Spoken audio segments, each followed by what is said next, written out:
Assalamualaikum warahmatullahi wabarakatuh. Selamat datang di Salsabiala Bercerita, tempat di mana kisah rumah tangga sederhana menjadi inspirasi yang luar biasa. Di sini, kita akan mengupas cerita-cerita nyata, penuh hikmah, tawa, air mata, dan cinta. Karena setiap rumah punya cerita, dan setiap cerita bisa jadi pelajaran berharga. Yuk, kita mulai ceritanya.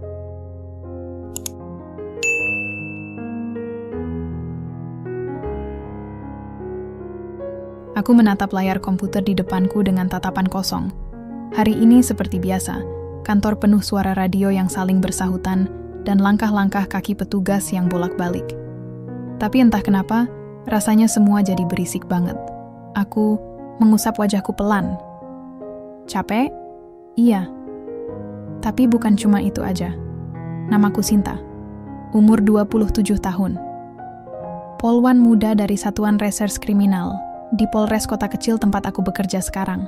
Bukan polwan pertama di sini, tapi kalau soal prestasi, aku bisa dibilang cukup terkenal di antara rekan-rekan satu angkatan. 2 kali penghargaan nasional karena kasus penculikan anak yang berhasil aku pecahkan. Cepat, tajam, dan gak gampang. Menyerah, itu kata-kata yang sering orang bilang tentang aku. Tapi hari ini, semua itu kayak hilang begitu aja. Aku menoleh ke sekeliling. Ruangan besar, meja-meja kerja rapi, dan suasana kerja yang biasa. Tapi mataku malah nyari sosok Anton. Atasanku, kepala Satreskrim. Pria yang udah bikin hidupku jadi semakin rumit belakangan ini. Ia kelihatan sedang ngobrol sama beberapa anggota lain di sudut ruangan. Wajahnya tenang, senyumnya selalu bikin orang merasa aman. Tinggi, postur atletis, sikap tegas tapi ramah. Dia memang disegani, bahkan oleh petugas senior sekalipun. Dan sayangnya, dia juga punya istri. Sejak kapan hubungan kami mulai terbentuk? Aku sendiri masih bingung. Mungkin saat kita bertugas bersama di kasus pembunuhan di pinggir Sungai Tiga bulan lalu. Saat itu hujan deras, jalanan becek, dan aku sempat tergelincir. Dia langsung menyambarkanku. Tangannya kuat, tubuhnya hangat. Aku ingat waktu itu, meski cuaca buruk, ada sesuatu dalam caranya melihatku yang bikin dadaku berdebar. Dan setelah itu, perlahan-lahan, kedekatan itu muncul. Kami mulai sering bertemu di luar jam dinas. Awalnya cuma untuk diskusi kasus, tapi lama-lama jadi lebih dari itu. Obrolan ringan, tawa, sampai akhirnya sentuhan yang tidak sengaja. Lalu jadi sengaja. Sialnya, aku tahu benar bahwa dia sudah punya istri. Rani. Nama yang lembut dan cantik seperti penampilannya. Aku pernah ketemu sekali pas acara internal polisi. Senyumnya manis, cara bicaranya sopan. Aku jadi merasa sangat rendah saat itu. Tapi entah kenapa, Anton tetap membuatku merasa spesial. Dia selalu bilang aku beda.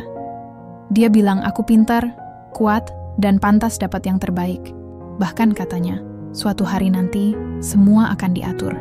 Katanya, ia hanya butuh waktu. Sinta, suara salah satu teman kerjaku, Dinda, membuyarkan lamunanku. Aku tersentak. Iya, ada apa? Kamu diem aja dari tadi.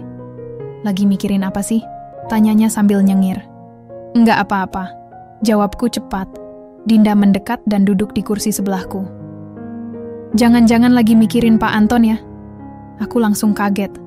Lu dari mana tahu? Dia tertawa pelan. Wajah kamu ketebak banget, Sin. Lagian, kamu sering banget lihat ke arah dia. Jangan pikir semua orang nggak sadar. Aku diam. Nggak bisa bohong. Aku tahu aku kelihatan. Tapi kupikir aku bisa menyembunyikannya. Sadar nggak sih kamu main api? Ucap Dinda sambil menepuk bahuku. Dia itu suami orang, Sin. Kamu harus hati-hati. Aku menunduk. Aku tahu, tapi aku nggak bisa nolak perasaan ini. Dinda menghela napas. Cewek sepintar kamu kok bisa-bisanya jatuh cinta sama atasan yang udah beristri? Ini bukan cuma soal perasaan, Sin. Ini soal masa depanmu juga. Aku menatap layar komputer lagi. Layar itu refleksi wajahku yang lesu. Aku tahu Dinda benar. Aku tahu ini salah. Tapi rasanya, semua logika jadi kabur kalau Anton ada di dekatku. Pertemuan kami berikutnya terjadi sore itu. Setelah shift selesai, Anton mengirim pesan singkat padaku. Ada waktu, aku tunggu di warung kopi dekat markas.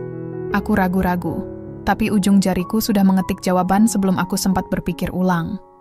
Oke, aku datang. Aku memilih baju, santai, jaket hitam, dan sandal jepit.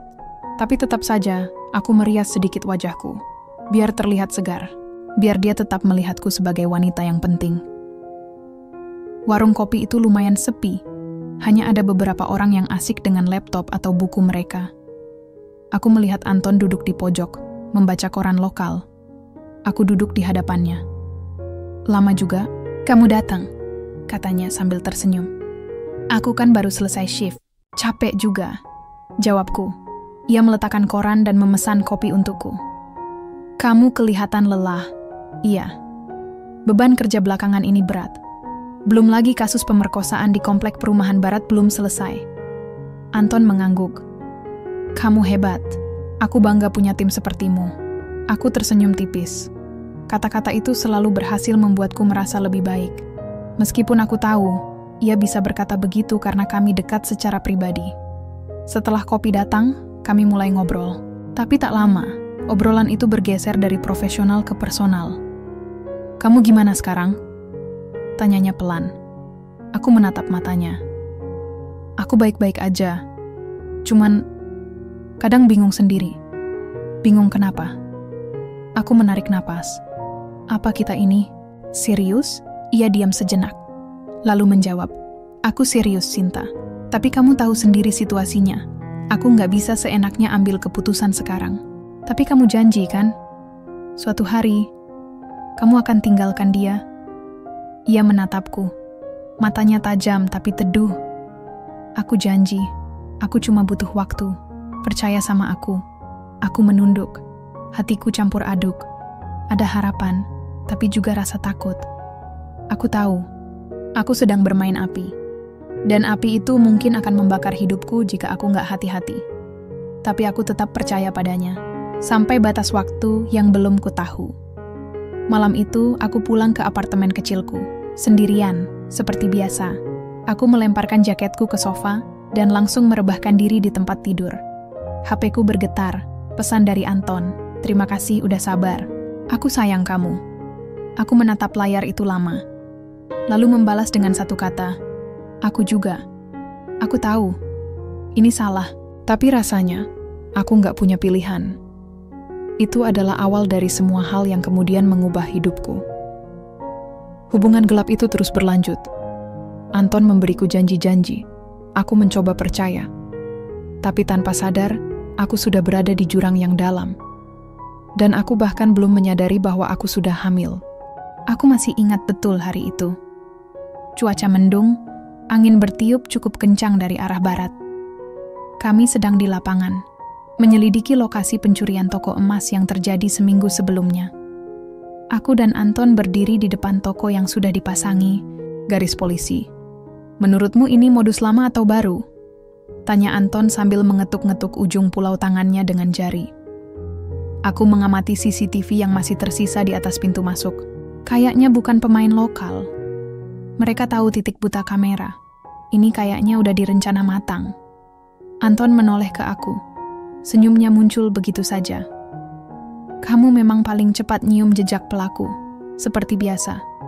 Aku balas senyum. Tapi rasanya beda. Karena kali ini, ia menyentuh bahuku sebentar. Cepat. Hanya sekilas. Tapi cukup membuat dadaku berdebar. Kita lanjut ke gudang penyimpanan barang bukti dulu. Katanya sambil mulai berjalan. Aku mengikutinya tanpa banyak bicara. Di dalam mobil, suasana jadi lebih hening. Radio hanya menyala pelan, musik jazz, yang entah kenapa bikin suasana jadi lebih intim. Kamu capek? Tanyanya tiba-tiba. Aku oke aja, jawabku.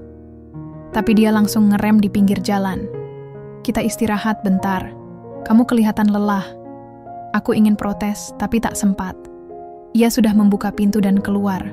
Aku mengikutinya dengan langkah malas-malasan. Kami duduk di bangku panjang di tepi jalan, dekat minimarket.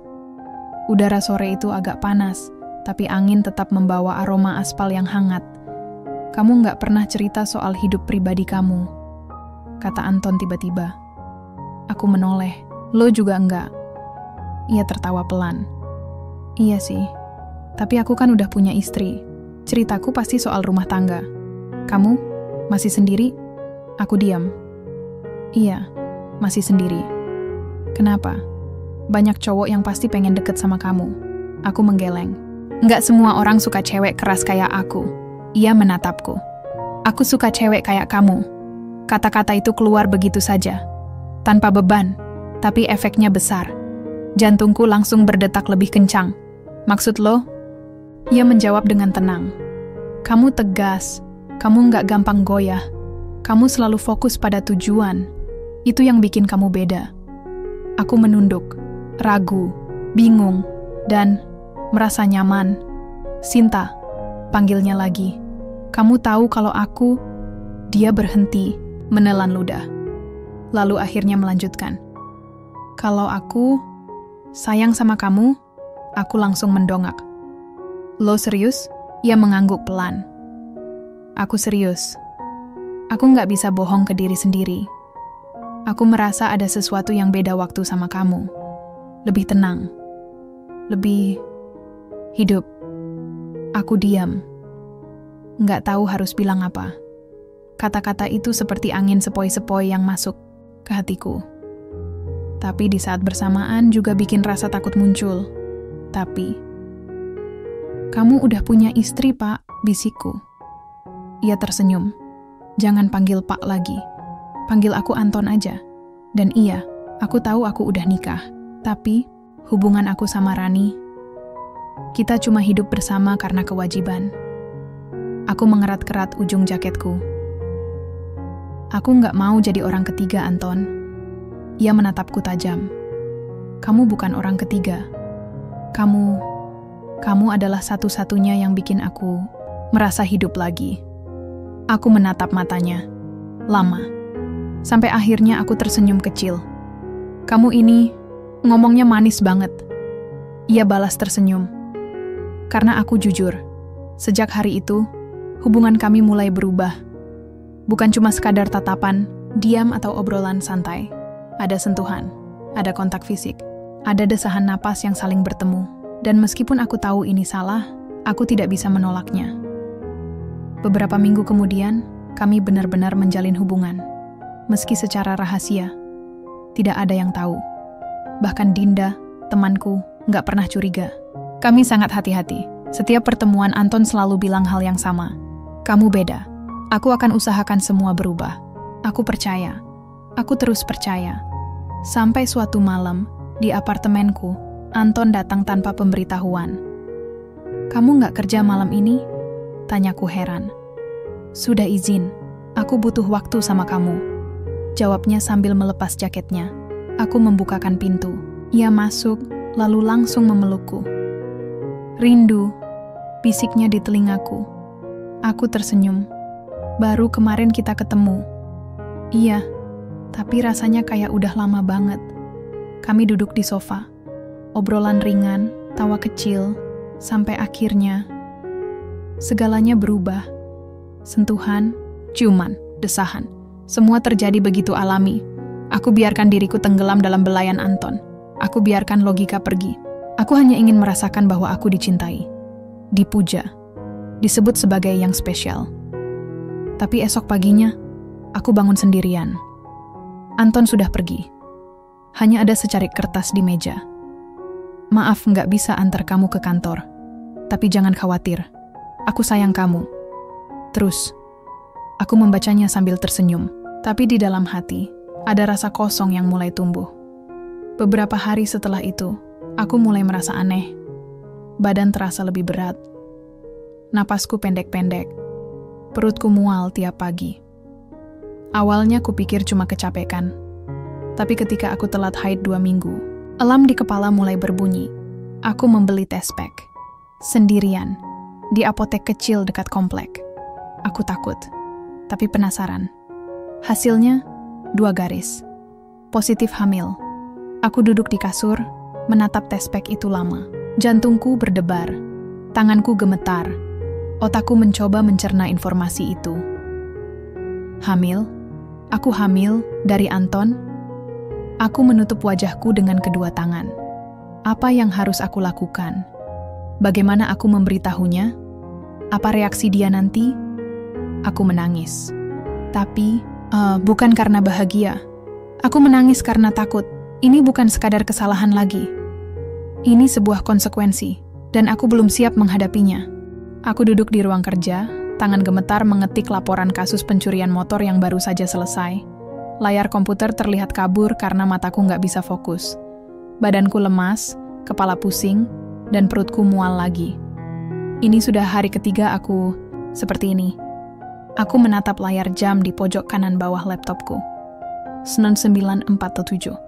Masih pagi, tapi rasanya seperti siang yang melelahkan.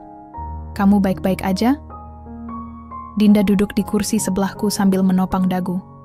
Aku menghela napas. Iya, cuma badan agak enggak enak. Dinda memandangku curiga. Lagi hamil? Aku langsung mendongak, jantungku berdebar. Lu dari mana tahu? Dia tertawa pelan. Wajah kamu kayak orang hamil, lesu, pucet, dan kelihatan kewalahan. Lagian, kamu sering ke toilet belakangan ini. Emang iya? Aku diam. Nggak bisa bohong. Aku menunduk. Iya. Dinda menepuk bahuku pelan. Sialan lo, Sin. Kamu main api, malah dapat efeknya. Aku tersenyum getir. Aku nggak sengaja. Tapi lo tahu risikonya kan? Ini anak siapa? Aku menelan ludah. Anton. Dinda menghela napas panjang. Lo niatin. Ini sampai mana, Sin? Lo tahu dia udah punya istri. Dan lo juga tahu ini bisa hancurin karier lo. Aku diam lagi. Aku tahu semua itu. Tapi aku masih belum punya jawaban. Setelah shift selesai, aku pulang ke apartemen. Langkah kaki terasa berat. Di dalam kamar, aku duduk di pinggir tempat tidur, menatap tespek yang masih tersimpan rapi di laci.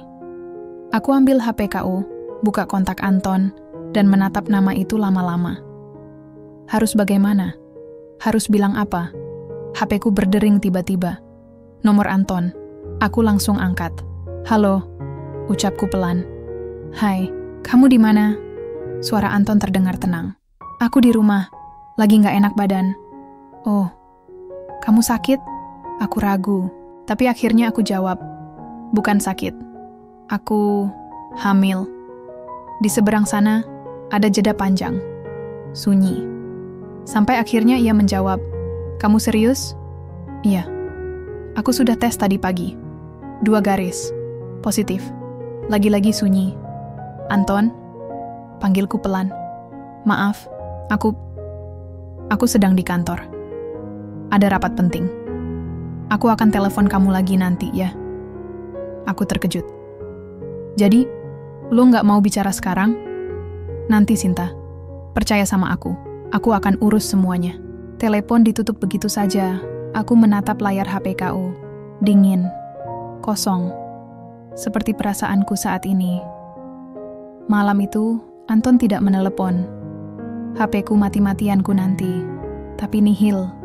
Aku mencoba menghubungi dia beberapa kali. Tapi hanya terdengar nada tunggu, tanpa jawaban. Aku mulai panik. Aku mulai merasa dikhianati. Besok paginya, aku datang ke kantor lebih awal, mencari Anton. Tapi ia tidak ada. Sekretaris bilang, dia izin hari ini. Aku pulang dengan langkah gontai. Hujan turun deras. Aku duduk di depan TV, tapi nggak menonton apa-apa. Otakku dipenuhi pikiran negatif. Apakah Anton akan meninggalkanku? Apakah dia akan pura-pura nggak tahu? Apakah dia malah akan menyalahkanku? Aku menyentuh perutku. Lembut, masih datar. Tapi di dalam sana, ada nyawa yang mulai tumbuh. Nyawa yang entah nasibnya. Aku menangis sendiri. Sendirian. Tanpa siapa-siapa. Beberapa hari berlalu. Anton tetap sulit dihubungi. Setiap kali aku coba telepon, ia cuma menjawab singkat. Aku sedang atur semuanya. Tenang aja. Aku janji, aku nggak akan ninggalin kamu. Percaya sama aku. Tapi kata-kata itu tidak cukup lagi. Aku butuh tindakan. Butuh kepastian, bukan sekadar janji. Sampai suatu sore, Anton akhirnya datang ke apartemenku. Ia masuk tanpa banyak bicara. Wajahnya tegang. Ia duduk di sofa, menatap lantai. Aku menunggunya bicara. Lama. Akhirnya, ia berkata, "Aku nggak bisa tinggalin Rani sekarang. Keluarga besar kami sedang ada masalah internal. Aku harus fokus dulu." Aku menatapnya tak percaya. "Jadi, lo mau aku melahirkan sendirian?" "Nggak gitu. Aku akan bantu. Aku janji. Tapi tolong, beri aku waktu." Aku menggeleng pelan. "Aku nggak bisa terus-terusan nunggu, Anton. Aku lagi hamil. Aku butuh kepastian, bukan janji-janji kosong." Ia menatapku. "Aku nggak akan ninggalin kamu. Aku cuma butuh waktu." Aku tertawa sinis. "Waktu? Lo selalu bilang begitu. Waktu untuk apa?" "Untuk mikirin gimana caranya kabur dari tanggung jawab." Ia bangkit. "Jangan bicara seperti itu. Aku sayang sama kamu." Aku menatapnya lurus-lurus. "Kalau kamu benar-benar sayang, tunjukkan. Bukan cuma omongan." Ia diam. Lalu akhirnya berkata, "Aku akan bicara sama Rani. Aku akan usahakan sesuatu. Tapi tolong, jangan gegabah." Aku menghela napas. "Berapa lama lagi aku harus nunggu?" Ia menatapku. "Sabar. Aku janji, aku nggak akan ninggalin kamu." Ia keluar begitu saja. Pintu tertutup perlahan, tapi hatiku terasa semakin hancur. Aku duduk sendirian, menatap langit-langit, merasa seperti kapal kecil di tengah badai. Tidak tahu arah, tidak punya pegangan. Dan untuk pertama kalinya, aku mulai meragukan segalanya. Termasuk Anton, termasuk diriku sendiri. Aku duduk di depan cermin kamar mandi, menatap wajahku yang semakin lesu. Mataku berkantuk, pipiku sedikit memerah karena kurang tidur. Perutku mulai terasa berat, walau belum terlihat buncit. Tapi setiap pagi, mual itu selalu datang tanpa izin. Sudah seminggu sejak Anton bilang dia akan bicara sama Rani. Tapi sampai sekarang, nggak ada kabar. HP-nya susah dihubungi. Pesan hanya dibaca tapi nggak dibalas. Aku seperti udah jadi beban buat dia. "Lu masih nunggu dia?" tanya Dinda saat kami sedang makan siang di warung kecil dekat markas. Aku menggeleng pelan. "Nggak tahu lagi, aku sudah capek nunggu janji kosong." Dinda menatapku prihatin. "Kamu yakin anak ini dari dia?" Aku menghela napas. "Iya, aku nggak pernah sama siapa-siapa selain dia." Dia diam sejenak, lalu berkata, "Kalau dia nggak mau tanggung jawab, kamu harus mikirin diri sendiri juga, Sin. Kamu polwan, kariermu bagus. Jangan sampai hal ini hancurin semua." Aku menunduk, tapi aku nggak bisa pura-pura ini nggak terjadi. Ini nyawa, Dinda. Ini hidup. Dinda menepuk bahuku pelan. "Iya, tapi kamu juga harus mikirin masa depan kamu. Lu lihat aja reaksi dia. Dia nggak serius. Dan lo harus siap kalau dia malah bakal meninggalkan lo." Aku tidak menjawab. Aku tahu Dinda benar. Tapi rasanya berat banget untuk percaya bahwa Anton bisa tega ninggalin aku dan bayi ini. Hari itu, aku nekat. Aku cari alamat rumah Anton dari data internal polisi. Cepat, mudah. Karena sebagai anggota reserse, aku punya akses. Aku cetak alamat itu, lalu langsung naik taksi menuju rumah mereka. Di dalam taksi, jantungku berdebar keras. Aku nggak tahu apa yang akan terjadi nanti, tapi aku nggak bisa diam lagi. Aku butuh kepastian. Rumah Anton lumayan besar. Pagar hitam, besi tempa, taman rapi, mobil keluarga parkir di depan, terlihat seperti keluarga sempurna dari luar. Aku turun dari taksi, berjalan pelan ke pintu pagar. Tekan bel. Beberapa detik kemudian, suara perempuan menyambut dari speaker. "Ya, ada apa?" Aku menelan ludah. "Saya, Sinta. Saya ingin ketemu Ibu Rani." Lama sekali nggak ada jawaban. Sampai akhirnya, pagar otomatis terbuka. Aku masuk. Pintu rumah terbuka. Di sana berdiri seorang wanita cantik dengan senyum yang tenang. Rambutnya disanggul rapi, bajunya sederhana tapi elegan. Wajahnya anggun. tapi matanya tajam, seperti tahu sesuatu. "Silakan masuk," katanya ramah. Aku mengikutinya, masuk ke ruang tamu. Kami duduk berhadapan. "Jadi, kamu Sinta?" tanyanya pelan. Aku mengangguk. "Iya, saya adalah teman kerja Pak Anton." Rani tersenyum tipis. "Kamu nggak perlu pakai Pak sama dia di depan saya." Aku menelan ludah. "Maaf." Dia diam sejenak, lalu bertanya, "Ada apa kamu datang ke sini?" Aku menatap matanya. "Saya hamil." Wajahnya tetap tenang. Tidak ada amarah. Tidak ada terkejut. Hanya diam. "Anaknya dari Anton, ya?" tanyanya tanpa emosi.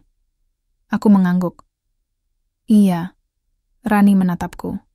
"Kamu sadar nggak, kamu main api dengan hubungan ini?" Aku diam. "Saya tahu, tapi saya mencintainya." "Dan kamu pikir dia mencintaimu juga?" Aku menunduk. "Saya harap." "Begitu." Rani tertawa pelan. "Kamu muda, cantik, pintar. Kenapa harus terjebak sama pria yang udah punya istri?" Aku menghela napas. "Saya nggak cari alasan. Saya cuma butuh kepastian." Rani menatapku tajam. "Anton suami saya, bukan milik kamu. Tapi saya nggak akan marahin kamu. Saya lebih marah sama dia." Aku terkejut. "Maksud ibu?" Rani menarik napas panjang. "Saya sudah curiga beberapa bulan terakhir. Sikapnya berubah. Lebih sering keluar malam. Telepon yang cepat dimatikan. Saya bukan orang bodoh. Tapi saya biarkan saja. Saya tahu, kalau saya terlalu tekan dia malah akan lari." Aku mendengarkan tanpa suara. "Tapi sekarang kamu datang ke sini, bilang kamu hamil. Itu artinya, hubungan kalian udah sampai titik yang nggak bisa diabaikan." Aku menunduk lagi. "Saya minta maaf. Saya nggak bermaksud merusak rumah tangga ibu." Rani menatapku lama. Lalu ia berkata, "Saya nggak akan marahin kamu. Tapi kamu harus tahu satu hal. Anton nggak akan pernah tinggalkan saya.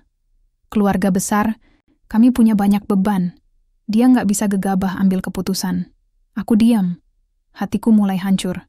"Tapi, saya punya solusi," lanjutnya. Aku mendongak. "Solusi?" Rani tersenyum. "Iya, saya nggak akan membuat skandal besar-besaran. Saya nggak akan bikin nama baik Anton rusak. Tapi kamu harus bersedia melahirkan secara diam-diam. Dan setelah itu, kamu mundur dari hidupnya." Aku terdiam. "Maksud ibu, kamu menjadi istri kedua secara rahasia, tapi tanpa klaim apa-apa, tanpa tuntutan, tanpa desakan. Kamu hanya perlu menjaga semuanya tetap tenang. Setelah anak itu lahir, kamu pergi. Biar kami urus." Aku tidak bisa berkata-kata. Otakku berputar cepat. Ini seperti tawaran dari iblis. Menjanjikan ketenangan, tapi dengan harga yang mahal. "Aku harus meninggalkan anakku?" bisikku. Rani menatapku lembut. "Kamu bisa punya anak lain, tapi kamu nggak bisa punya karir dan nama baik kalau kamu terus-terusan pegang Anton." Aku menatap matanya. Matanya tajam, tapi senyumnya manis. Seperti racun yang diselubungi madu. Aku tidak tahu harus jawab apa. Tapi dalam hati, aku mulai merasa ada sesuatu yang salah di balik tawaran itu. Tapi aku belum tahu apa. Aku pulang dari rumah Anton dengan perasaan campur aduk. Tawaran Rani terus terngiang-ngiang di kepala. Istri kedua secara diam-diam, menjadi bagian dari keluarga tanpa status resmi. Lalu setelah anakku lahir, aku harus pergi begitu saja.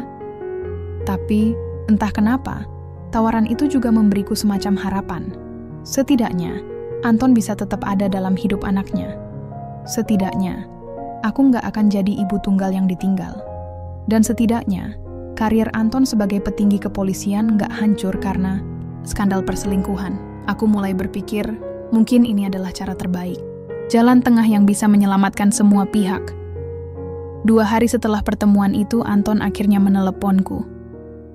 "Kamu udah ketemu Rani?" Tanyanya langsung saat suara sambungan tersambung.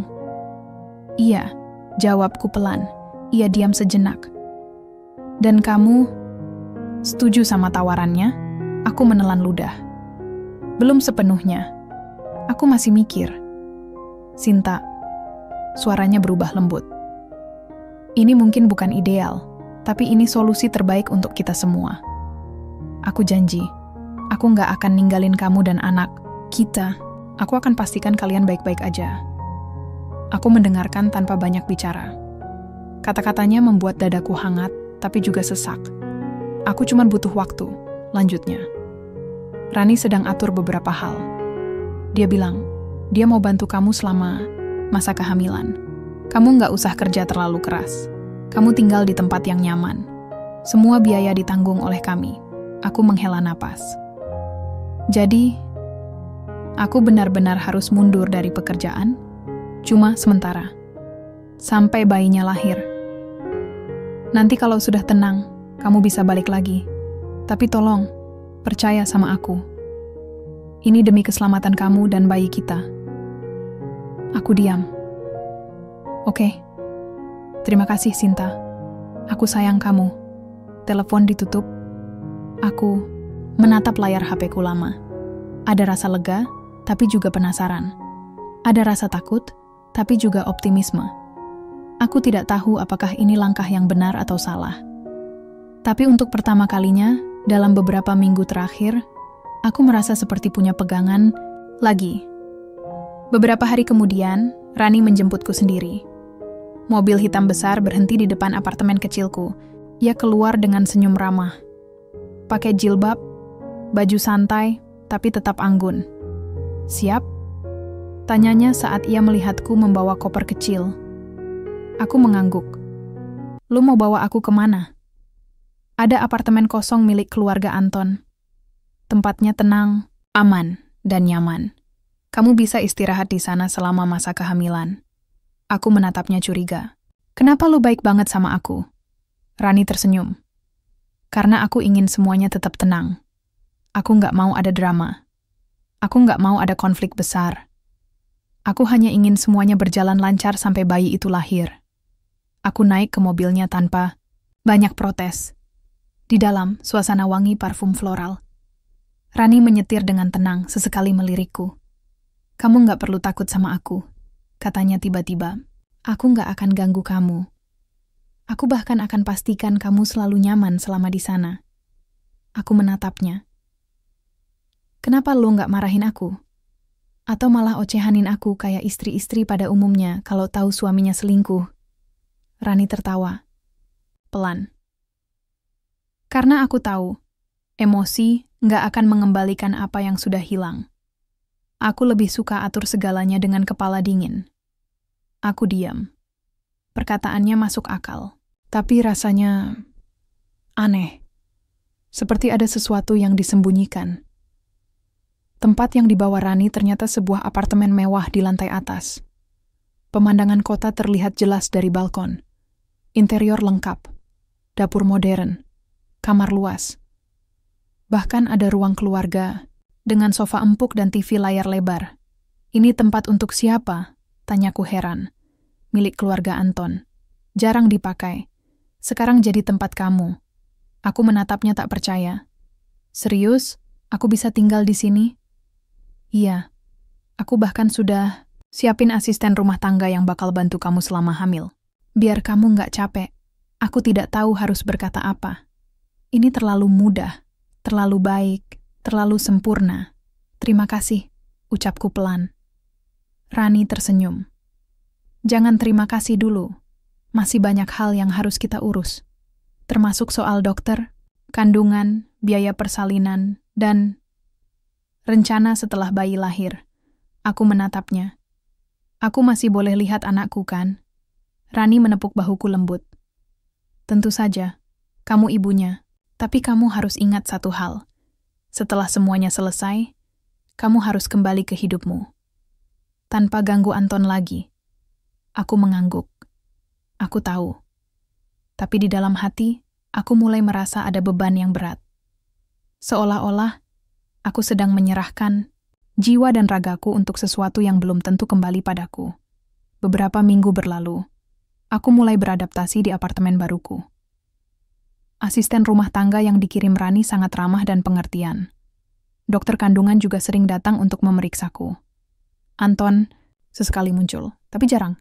Hanya untuk sekadar bertanya kabarku, atau sekadar mencium keningku lalu pergi lagi. Sedangkan Rani, ia seperti sahabat baru. Selalu datang tanpa permisi, membawakan makanan sehat, menemaniku nonton film. Bahkan kadang, ia cerita tentang masa lalunya bersama Anton. Dia memang suka menjanjikan hal-hal indah, katanya suatu kali. Tapi janjinya nggak selalu bisa ia tepati. Aku menatapnya. Maksud lo? Ia tersenyum tipis. Aku nggak bermaksud buruk.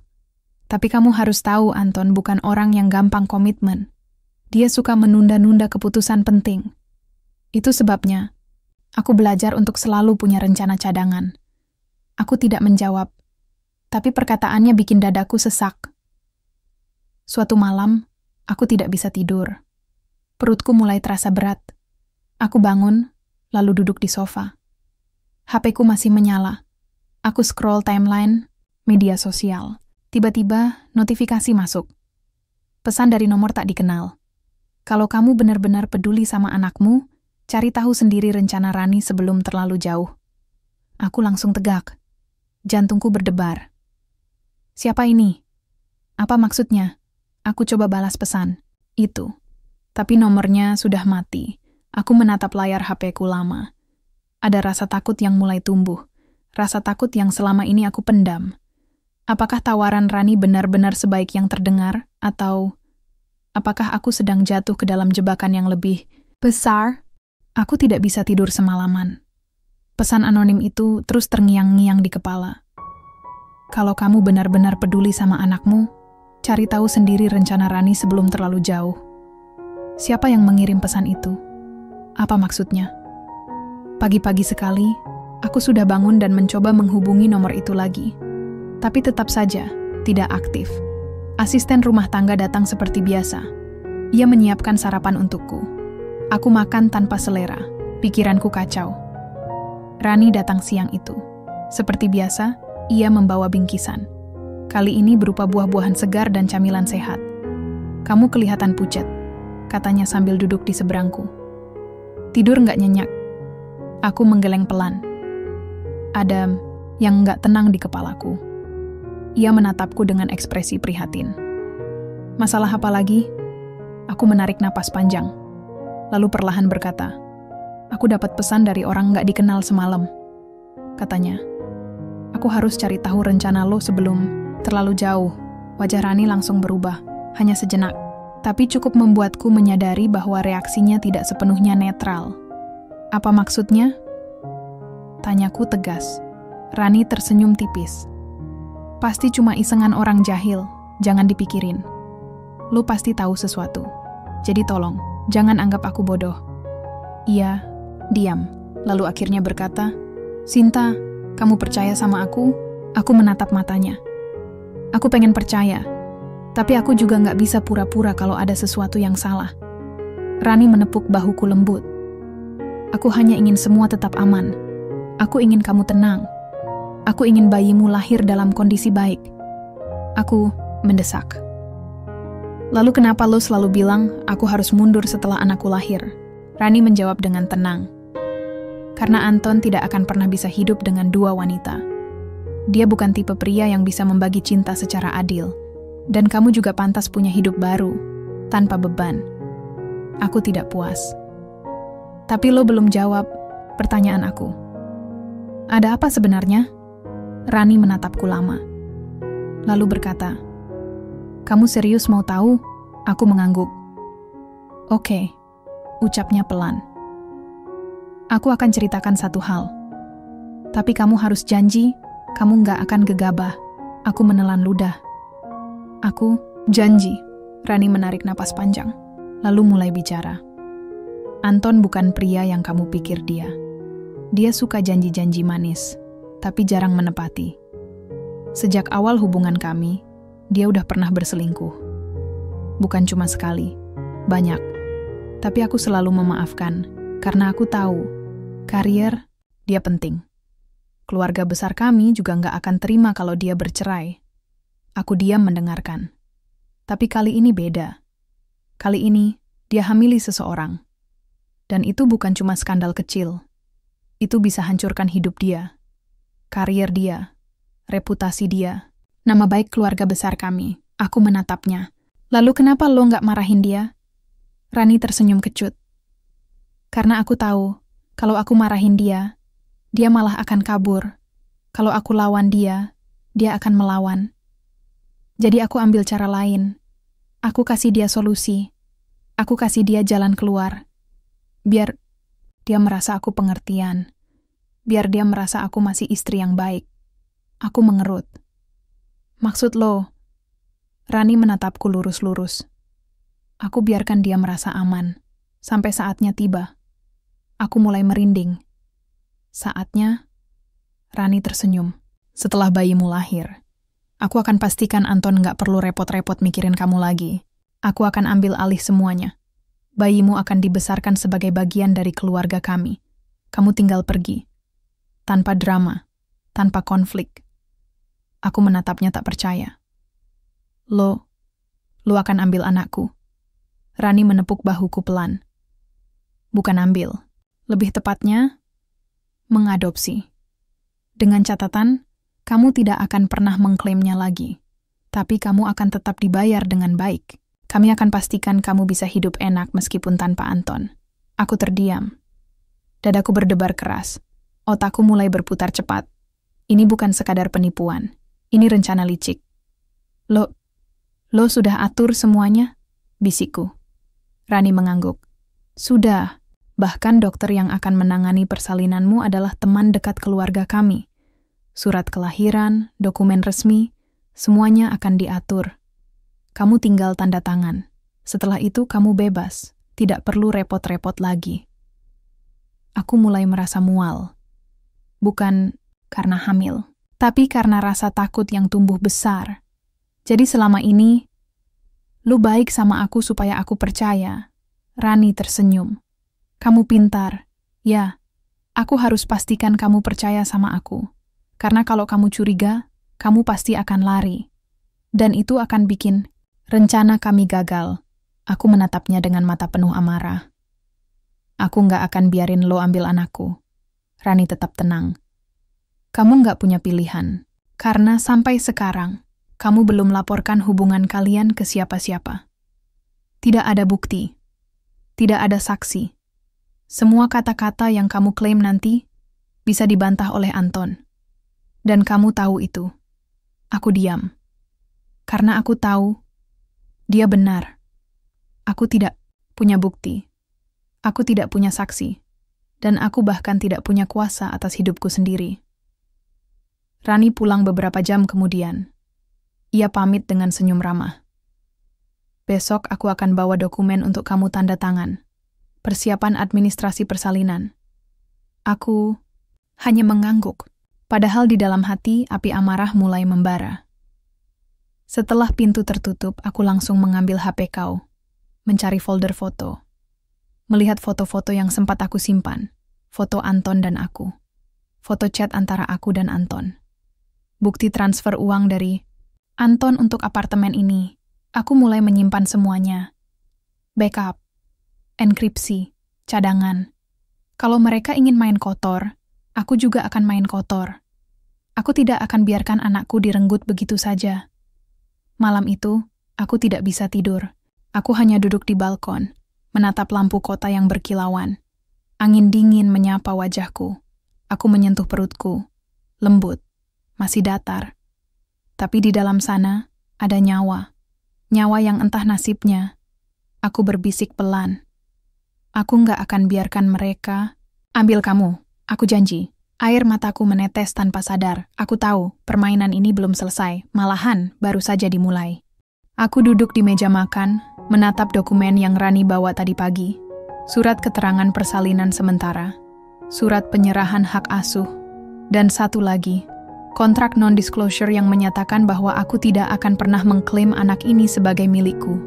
Semua terlihat resmi, Semua tampak rapi, seperti bisnis besar yang sedang dinegosiasikan. Tapi ini bukan bisnis, ini nyawa. Kamu tinggal tanda tangan di kolom ini, kata Rani sambil menunjuk bagian akhir dokumen dengan pulpen emasnya. Setelah itu, semuanya selesai. Kamu bisa tenang. Kami juga bisa tenang. Aku menghela napas panjang. Aku sudah bersiap untuk ini. Aku pura-pura ragu. Aku pura-pura mikir ulang. Tapi dalam hati, aku hanya berdoa agar ia lengah. Aku masih mikir-mikir dulu. Ya, jawabku pelan. Rani tersenyum tipis. Jangan lama-lama ya, ini demi kebaikan kita semua. Ia bangkit dan pamit. Seperti biasa, ia keluar dengan langkah percaya diri. Seperti orang yang yakin benar bahwa semuanya sudah terkendali. Padahal, aku sudah mulai melawan. Setelah pintu apartemen tertutup, aku langsung menuju laptopku. File-file yang sempat aku backup dari foto dan chat Anton sudah terenkripsi. Aku tambahkan beberapa file baru, rekaman suara dari obrolan kami kemarin, saat ia tanpa sadar membocorkan rencana jahatnya. Aku juga menyimpan pesan anonim yang masuk beberapa malam lalu. Aku mencoba lacak nomornya. Meskipun nggak berhasil, setidaknya aku punya bukti bahwa ada orang lain yang tahu rencana licik ini. Aku membuka aplikasi cloud penyimpanan dan memindahkan semua file penting ke server cadangan. Lalu aku membuat email baru dan mengirimkan semua file itu ke alamat tersebut. Email palsu, nama acak, tapi isinya adalah kebenaran yang siap dibongkar kapan saja. Aku tidak sendirian lagi. Aku punya senjata. Beberapa hari berlalu. Aku tetap menjaga sikap, tetap ramah pada Rani, tetap sopan pada Anton saat ia datang berkunjung. Tapi setiap kali Anton datang, rasanya seperti pesta topeng. Kita semua berpura-pura bahagia, padahal masing-masing punya niat tersembunyi. Kamu kelihatan lebih baik, katanya saat ia datang sore itu. Ia mencium keningku seperti biasa. Hangat, tapi kali ini aku tidak merasa apa-apa. Iya, terima kasih udah kasih asisten rumah tangga. Dia bantu banget, jawabku dengan senyum manis. Anton tersenyum lega. Syukurlah, aku senang kamu merasa nyaman. Aku diam sejenak, lalu bertanya, lo udah cerita sama Rani soal masa depan kita? Wajah Anton langsung berubah. Maksudmu? Aku pengen tahu gimana lo lihat masa depan anak kita nanti. Ia menunduk. Sinta, kamu tahu situasinya. Aku belum bisa pastikan apa-apa sekarang. Aku tersenyum tipis. Jadi lo masih percaya sama Rani? Ia mengernyit. Kenapa kamu tiba-tiba nanya gitu? Aku menatap matanya. Soalnya, kadang aku mikir, apakah lo benar-benar sayang sama aku? Atau cuma takut kehilangan kontrol? Anton tidak menjawab. Hanya diam. Lama. Jangan pikirin hal-hal buruk, ucapnya akhirnya. Aku janji, aku nggak akan ninggalin kamu dan anak kita. Aku tersenyum lagi. Iya, aku percaya. Padahal, aku tidak percaya sama sekali. Pertemuan berikutnya dengan Rani terjadi 2 hari kemudian. Ia datang membawa dokumen tambahan, termasuk surat kuasa untuk biaya persalinan dan perjanjian kerahasiaan. Kami sudah koordinasi sama dokter, katanya sambil meletakkan dokumen di atas meja. Kami akan atur persalinanmu di RS swasta, biar lebih aman, lebih tenang. Aku menatapnya. Aku boleh bawa saksi waktu lahiran? Rani menggeleng. Lebih baik enggak. Agar tidak banyak orang yang tahu. Tapi tenang, aku akan dampingi kamu. Sampai selesai, aku menelan ludah. Jadi, lo akan ada di ruang operasi? Kalau kamu butuh pendamping, iya, aku akan dampingi kamu. Aku pura-pura berpikir, oke, tapi aku minta satu hal. Minta apa? Tanyanya curiga. Aku mau Anton juga ada di sana, setidaknya di luar, supaya aku merasa tenang. Rani diam sejenak, lalu tersenyum. Aku akan bicara sama dia, tapi aku nggak bisa janji. Dia sibuk belakangan ini. Aku mengangguk. Iya, aku cuma minta itu aja. Tapi dalam hati aku sudah tahu. Jika Anton tidak diizinkan hadir, maka semua ini pasti ada sesuatu yang salah. Dan jika Rani benar-benar ingin menyembunyikan sesuatu, maka aku harus lebih cepat darinya. Malam itu, aku menghubungi Dinda lewat video call. HP kedua, HP cadangan, HP yang tidak diketahui oleh Anton atau Rani. Lo di mana? Tanyaku begitu wajah Dinda muncul di layar. Di rumah. Kenapa? Ada apa? Jawabnya heran. Aku menatap layar. Dinda, tolong aku. Aku butuh bantuan. Dia langsung serius. Ada apa, Sin? Aku menarik napas panjang. Aku sedang di dalam masalah besar. Aku nggak bisa cerita detail sekarang. Tapi aku butuh kamu bantu aku kalau aku hilang kontak selama beberapa hari. Dinda mendekat ke layar. Lo kenapa? Lo ketemu masalah apa? Aku menjawab pelan. Aku sedang melawan mereka. Aku nggak akan biarkan anakku direnggut. Tapi aku butuh seseorang yang tahu semua ini. Seseorang yang bisa bantu aku kalau aku nggak bisa melawan sendiri. Dinda diam sejenak, lalu berkata, Oke, aku siap. Tapi kamu juga harus janji sama aku. Kamu akan tetap hidup. Jangan gegabah. Jangan nekat. Aku tersenyum getir. Aku janji. Beberapa hari setelahnya Anton tidak kunjung muncul. Aku coba telepon. Tapi HP-nya tidak aktif. Bahkan Rani mulai jarang datang. Hanya sekali, dan itu pun singkat. Aku mulai merasa ada sesuatu yang sedang disiapkan. Mereka sedang menunggu momen yang tepat. Dan aku juga menunggu. Menunggu waktu yang pas untuk melawan. Suatu malam, saat hujan deras turun, aku duduk di balkon. Perutku mulai terasa sakit, kontraksi. Tapi belum intens. Masih bisa ditahan. Aku menatap kota dari kejauhan. Lampu-lampu menyala redup karena guyuran air. Angin dingin menyapaku. Aku menyentuh perutku. Lembut. Berdebar. Aku berbisik. Aku janji, kamu nggak akan jadi korban dari kesalahan orang tua kamu. Aku akan lindungi kamu. Sampai titik darah penghabisan. Air mataku menetes, bukan karena takut, tapi karena tekad. Aku tidak akan mundur lagi. Aku terbangun dengan rasa sakit yang menusuk. Kontraksi semakin intens. Perutku seperti diremas-remas dari dalam. Aku menatap jam dinding di kamar. Pukul 02.47 pagi. Ini bukan kontraksi biasa. Ini mulai serius. Aku mencoba bangkit dari tempat tidur, tapi tubuhku lemas. Tangan gemetar. Keringat dingin mengucur deras. Aku meraih HP dan langsung menelepon Rani. Tidak aktif. Aku coba Anton. Sama. HP-nya tidak aktif. Panik mulai menyergap. Aku mencoba berjalan ke kamar mandi untuk membasuh wajah, tapi langkahku limbung. Tanganku memegang perut. Sakit itu datang lagi. Lebih keras. Lebih tajam. Aku jatuh berlutut. Tolong. Bisikku lirih. Asisten rumah tangga yang biasa datang setiap hari belum masuk karena masih pagi buta. Aku sendirian. Benar-benar sendirian. HP-ku bergetar tiba-tiba. Pesan masuk. Sinta, ini aku. Jangan panik. Aku sedang menuju ke sana. Dinda. Aku menatap layar HPKU tak percaya.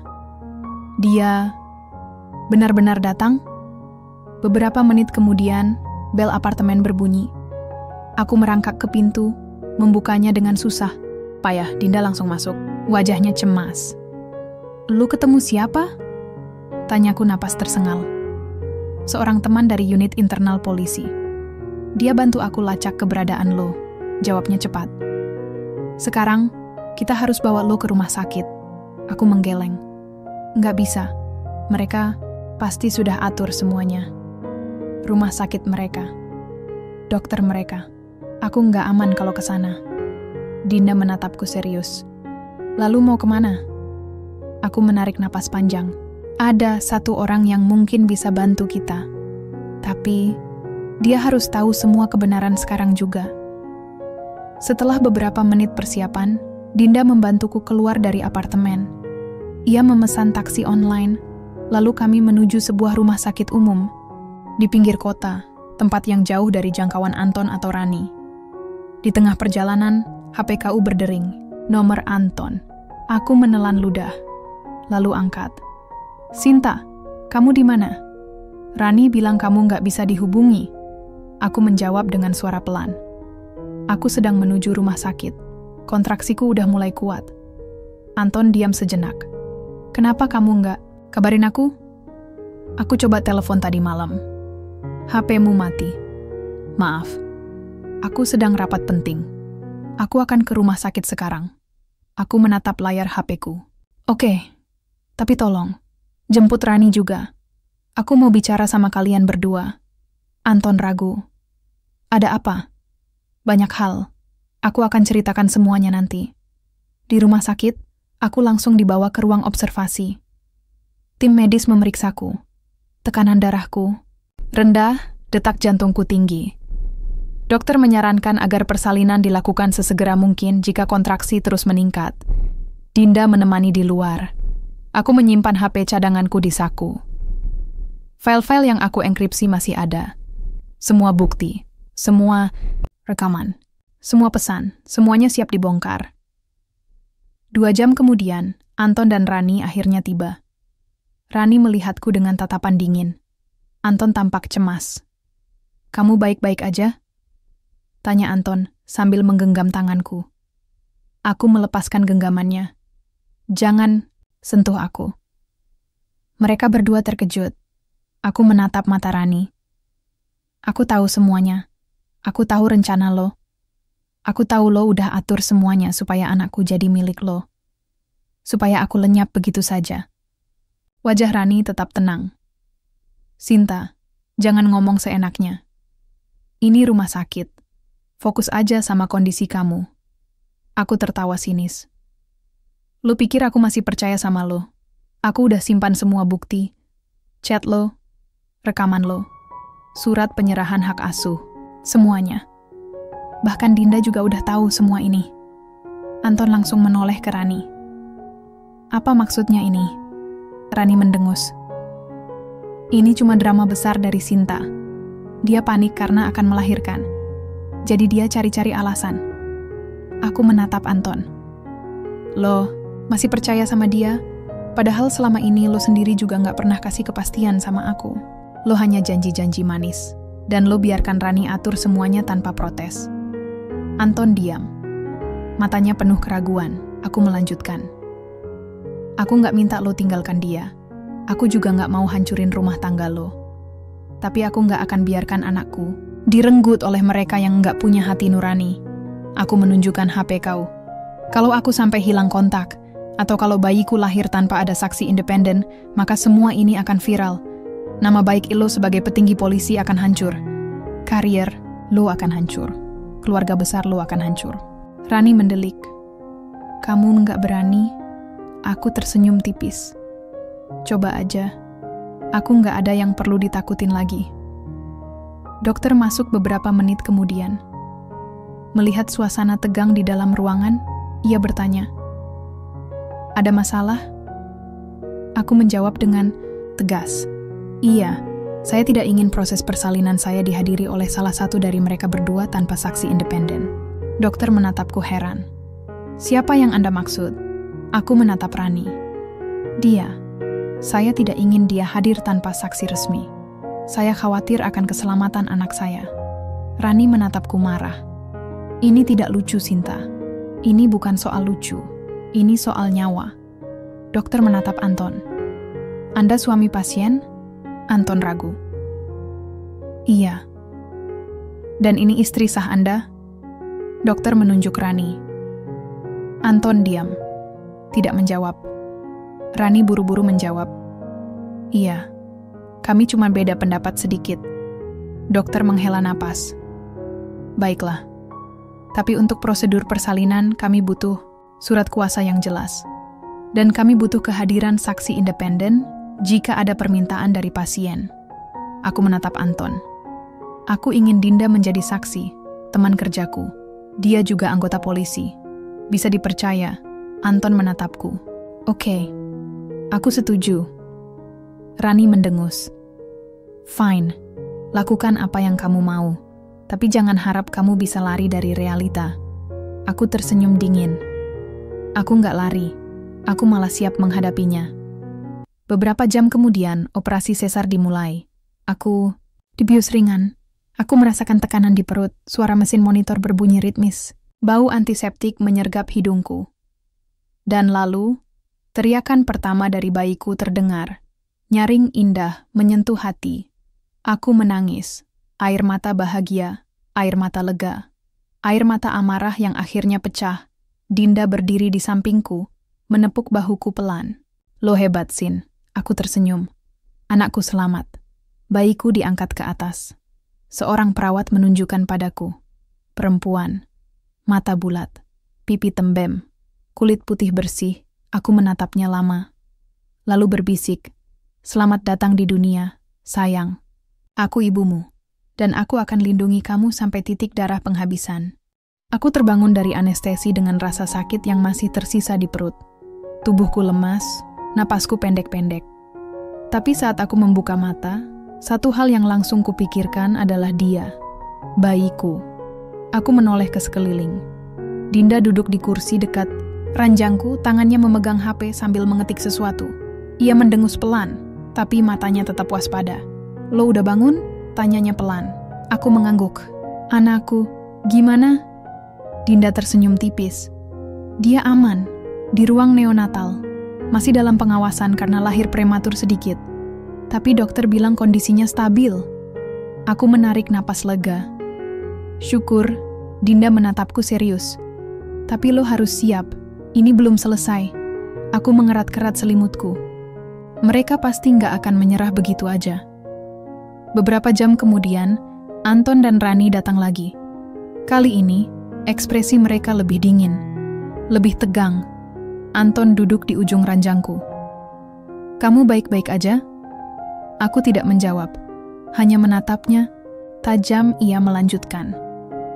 Sinta, kamu tahu, ini semua bisa diselesaikan tanpa drama besar. Aku tertawa sinis. Drama? Aku cuman ingin anakku tetap jadi milikku. Itu aja. Rani berdiri di sudut ruangan, matanya dingin. Kamu pikir kamu punya hak penuh atas bayi itu hanya karena kamu melahirkannya? Kamu lupa kalau kamu hamil karena hubungan gelap? Kamu lupa kalau kamu merusak rumah tangga orang? Aku menatapnya. Aku bukan penjahat, Rani. Aku hanya seorang ibu yang nggak mau kehilangan anaknya. Dan kalau lo pikir aku akan menyerah begitu saja, lo salah besar. Anton mencoba menenangkan. Jangan ribut di sini. Sinta sedang capek. Besok kita bicara lagi. Nggak usah nunggu besok, kataku tegas. Aku sudah simpan semua bukti.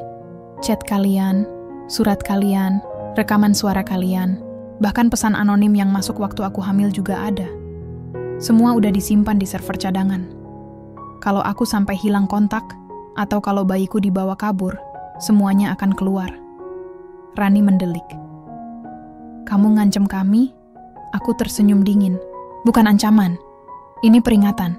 Aku nggak akan biarkan lo ambil anakku. Nggak sekarang. Nggak pernah. Besok paginya aku mulai menyusun langkah hukum. Dinda bantu aku menghubungi seorang teman dari unit internal polisi yang bisa dipercaya. Seorang perwira muda bernama Arman, yang pernah menjadi rekan kerja kami beberapa tahun lalu. Arman datang ke rumah sakit sore itu. Wajahnya serius. Aku udah baca semua file yang kamu kirim, katanya sambil menunjukkan laptopnya. Ini bukan cuma soal perselingkuhan. Ini juga soal potensi penculikan bayi secara legal. Ini bisa bikin karier Anton hancur. Aku menatapnya. Aku cuma butuh perlindungan untuk anakku. Bantuin aku supaya dia tetap jadi milikku. Arman mengangguk. Aku bisa bantu. Tapi kamu harus siap hadapi konsekuensinya. Ini akan jadi kasus besar. Internal polisi pasti akan turun tangan. Dan kamu juga bisa kena imbasnya. Aku tersenyum getir. Aku udah siap. Beberapa hari setelahnya, Anton datang sendirian. Ia tampak lelah. Rambutnya berantakan. Matanya berkantuk. Kita bicara sebentar? Tanyanya pelan. Aku mengangguk. Dinda pamit keluar. Kami berdua duduk diam. Lama. Sampai akhirnya ia berkata, aku minta maaf. Aku menatapnya. Maksud lo? Aku minta maaf karena selama ini janji-janji manis. Aku minta maaf karena nggak bisa jadi tempat kamu bersandar. Aku tahu aku bukan pria yang pantas dapat cinta kamu. Aku tidak menjawab, hanya diam. Rani, dia nggak akan menyerah, lanjutnya. Dia udah atur banyak hal. Dia bahkan bilang, kalau kamu terus lawan, dia akan gunakan segala cara. Termasuk menghancurkan reputasi kamu di institusi. Aku tersenyum dingin. Aku udah siap. Anton menatapku. Tapi kamu tahu, kamu juga bisa kena dampaknya. Ini bukan cuma tentang Rani. Ini juga tentangmu. Tentang kariermu. Tentang masa depanmu. Aku menjawab tenang. Kalau hidupku harus hancur karena mempertahankan anakku, maka itulah harga yang harus aku bayar. Tapi kalau lo masih percaya sama Rani, silakan pergi. Jangan ganggu aku lagi. Anton diam, lalu akhirnya berkata, aku nggak bisa ninggalin Rani, keluarga besar kami, banyak tekanan. Tapi aku juga nggak bisa pura-pura nggak sayang sama kamu. Aku tersenyum tipis. Sayang nggak cukup kalau cuman omongan. Sayang itu harus ada tindakan, dan lo belum pernah tunjukin itu. Ia menunduk. Lama. Lalu akhirnya pergi, tanpa salam, tanpa pandang belakang. Hari-hari berikutnya, aku mulai mengurus surat kelahiran resmi untuk bayiku. Aku daftarkan namanya sebagai Alia Putri Sinta, nama yang aku siapkan sejak awal. Aku juga ajukan permohonan pengakuan anak ke pengadilan, didampingi oleh Arman dan tim kuasa hukum yang netral. Prosesnya panjang, butuh waktu, tapi aku sabar. Karena kali ini aku tidak sendiri. Dinda selalu ada. Arman selalu siap. Bahkan beberapa rekan kerjaku mulai menunjukkan dukungan diam-diam. Dan yang terpenting, aku punya Alia dan putri kecilku yang cantik, yang akan tumbuh besar dengan seorang ibu yang tidak takut melawan. Hari itu, langit mendung. Udara terasa berat. Aku duduk di ruang sidang kecil yang disiapkan oleh pihak internal polisi. Di sekelilingku, ada Arman, Dinda, kuasa hukumku, dan beberapa petinggi dari Divisi Profesi dan Pengamanan, Propam. Di sisi lain Anton dan Rani duduk berseberangan. Wajah mereka dingin. Tapi aku tahu, mereka tidak sepercaya diri seperti yang ditampakkan. Ini adalah hari pembongkaran akhir. Sidang dimulai dengan formalitas biasa. Nama peserta, agenda, dan laporan awal dari pihak Propam. Lalu giliran Arman maju untuk menyampaikan bukti-bukti yang sudah kami kumpulkan selama ini. Yang mulia para hadirin, kata Arman dengan suara tegas. Kami hadir hari ini untuk membahas kasus pelanggaran kode etik profesi kepolisian, serta potensi pelanggaran hukum terkait rencana penculikan bayi secara legal. Seisi ruangan terdiam, Arman melanjutkan.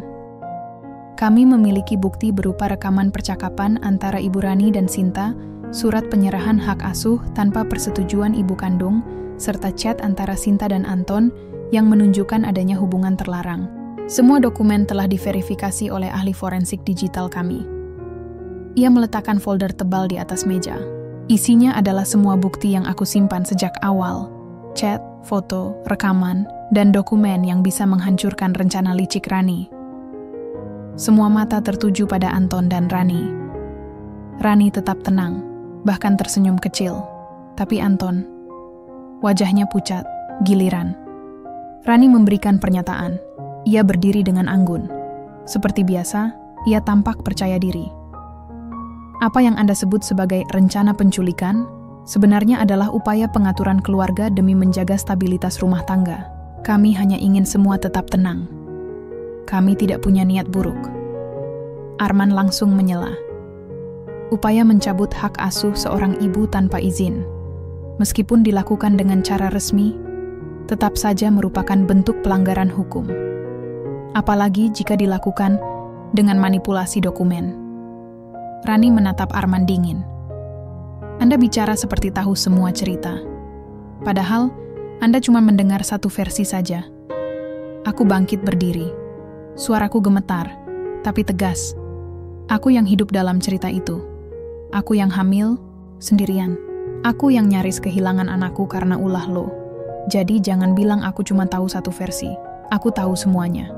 Rani diam, matanya tajam. Tapi aku tidak takut lagi. Setelah sidang selesai, hasilnya diumumkan dalam waktu 2 jam. Anton dikenai sanksi administratif karena terlibat hubungan terlarang dengan bawahan. Ia dipindahkan ke wilayah yang lebih rendah dan dilarang naik pangkat selama 5 tahun.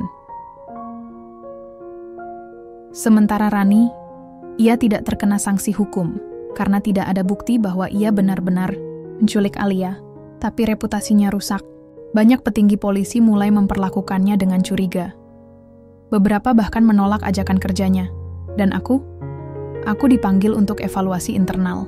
Karena aku juga terlibat dalam hubungan gelap tersebut, karierku di institusi kepolisian harus berakhir. Aku tidak protes. Aku menerima surat pensiun dini dengan kepala tegak. Karena bagiku, yang penting bukan jabatan atau pangkat. Yang penting adalah Alia. Putri kecilku yang sekarang aman di pelukanku. Beberapa minggu setelah itu, aku pindah ke kota kecil di daerah pegunungan. Rumah kecilku dekat sekolah dasar. Ada taman kecil di halaman belakang. Tempat Alia bisa bermain bebas. Dinda sering datang berkunjung. Arman juga sesekali menelepon untuk memastikan kami baik-baik saja. Aku tidak lagi menggunakan nama Polwan, tapi aku tetap seorang pejuang. Aku tetap seorang ibu yang rela melawan segalanya demi cinta pada anaknya. Pagi itu, aku bangun lebih awal. Alia sedang tertidur lelap di ranjang kecilnya. Pipinya merah, matanya tertutup rapat. Dia cantik sekali. Aku duduk di kursi goyang di sampingnya, menatapnya lama-lama. Lalu aku berbisik pelan. Maaf kalau mama nggak sempurna. Maaf kalau mama nggak bisa kasih kamu ayah yang utuh. Tapi mama janji, mama akan kasih kamu cinta yang lengkap, sampai akhir hayat mama. Alia bergeliat pelan, senyum kecil muncul di bibirnya. Aku tersenyum, karena di tengah semua konflik, air mata, dan rasa sakit, aku menemukan arti sebenarnya dari kekuatan seorang wanita, dan itu semua ada di pelukanku, di tangan kecil putriku.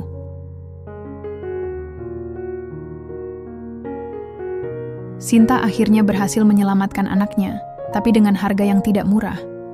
Karier, cinta, dan masa depan yang ia impikan harus berubah karena satu hubungan terlarang yang berujung pada konflik besar. Tapi dari semua itu, muncul pelajaran hidup yang mendalam. Bahwa cinta sejati tidak dibangun dari janji manis.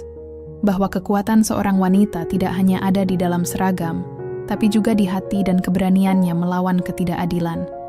Dan bahwa kadang, kita harus jatuh dulu untuk bisa bangkit lebih kuat. Jika kamu suka cerita ini, dan ingin menonton cerita-cerita lain yang tak kalah emosional, penuh intrik, dan bikin penasaran, jangan lupa, subscribe, like, dan share video ini. Tinggalkan komentar. Menurutmu, apa yang seharusnya Sinta lakukan setelah semua ini? Dan buat kamu yang belum baca dari awal, cek playlist cerita emosional terlengkap di channel kami. Ada banyak cerita lain yang akan membuatmu tertawa, menangis, dan merenung panjang. Sampai jumpa di video selanjutnya. Jaga hati, tetap kuat, dan jangan pernah berhenti bermimpi.